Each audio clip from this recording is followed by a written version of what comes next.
حفیظ طائب مرحوم Punjab university oriental college میں میرے ایک بہت محترم رفیق کار تھے اور وہ انتہائی شائستہ اور بڑے متحمل آدمی تھے، اور ان کا کسی کے ساتھ کبھی کوئی جھگڑا یا تکرار نہیں ہوئی۔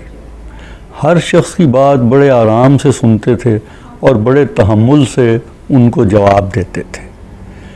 ان کی دوسری بات جس نے مجھے بہت متاثر کیا وہ یہ تھی کہ وہ بڑے صاحب مطالعہ آدمی تھے۔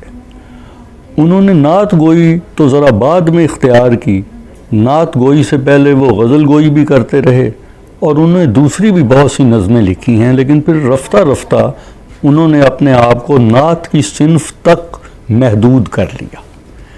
اور نعت کی صنف، بہت سے لوگ نعت لکھتے ہیں لیکن نعت لکھنا اور معیاری نعت لکھنا بہت مشکل کام ہے۔ وہ حفیظ طائب نے یہ کیا تھا کہ نعت گوئی شروع کرنے سے پہلے اور اس کے ساتھ ساتھ صنف نعت پر بہت زیادہ مطالعہ کیا تھا۔ چنانچہ عربی نعتیں، فارسی نعتیں اور اردو کے بڑے بڑے لکھنے والوں کی نعتیں انہوں نے بڑی توجہ سے پڑھی ہوئی تھی۔ اس کے علاوہ اچھی نعت لکھنے کے لیے قرآن مجید کے پڑھنے کی ضرورت ہے، اس کو سمجھنے کی ضرورت ہے، احادیث کے مطالعے اور ان کی تفہیم کی ضرورت ہے، اور سیرت نبوی کو پڑھنے اور اس کو سمجھنے کی ضرورت ہے۔